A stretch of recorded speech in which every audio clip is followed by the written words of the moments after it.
সকল গোত্রের প্রতিনিধিরা আমরা এখানে উপস্থিত করার চেষ্টা করেছি। কারণ এই সিটি কর্পোরেশনটি সকলের জন্য, সিটি কর্পোরেশনের সকল পেশা শ্রেণীর মানুষের, একদম এটির প্রতিবন্ধী থেকে শুরু করে সকল মানুষের জন্যই এই মহাসংস্কৃত করেছে। আজকের এই বাজেট অধিবেশনে আমরা সকলকে উপস্থিত থাকার জন্য আমরা চেষ্টা করেছি। আমাদের 10 মিনিট বিলম্ব হয়েছে। আমরা 12:30 সময় 12:40 স্টার্ট করেছি। আমাদের আরেকটি অনুষ্ঠান আমাদের টাউন হলে আমাদের যারা মূল স্টেক হোল্ডার, পরিচ্ছন্নতা কর্মী, ওইখানে আমি ওদের সঙ্গে দেখা করে ওদের সঙ্গে শুভেচ্ছা বিনিময় করে, যেহেতু ওরা আমাদের এখানে এই শহর নগরকে পরিচ্ছন্ন রাখে, আমরা আমাদের সকল কিন্তু আজকে যেহেতু আমাদের সকল সহকর্মীরা এখানে দুপুরে মধ্যাহ্নভোজ করবেন, ওদেরকে দিয়ে আমি উদ্বোধন করেছি। ওখান থেকে আসতে আমার 10 মিনিট বিলম্ব হয়েছে, জন্য প্রথমে দুঃখ প্রকাশ করছি, ক্ষমা চাচ্ছি।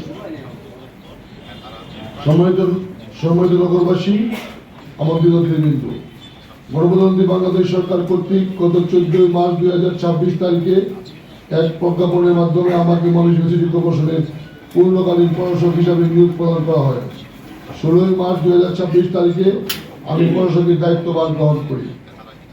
আজ আমি ময়মনসিংহ সিটি কর্পোরেশনের 2026-2027 অর্থ বছরের প্রস্তাবিত বাজেট উত্থাপন করতে পেরে মহান আল্লাহ তাআলার দরবারে শুকরিয়া জ্ঞাপন করছি। সর্বপ্রথম আমি গভীর শ্রদ্ধা করে স্মরণ করছি মহান স্বাধীনতার ঘোষক, বহুদলীয় গণতন্ত্রের প্রবর্তক শহীদ রাষ্ট্রপতি জিয়াউর রহমান এবং বাংলাদেশের 3 বারের সাবেক সফল প্রধানমন্ত্রী মনোহর এবং খালেদা জিয়াকে।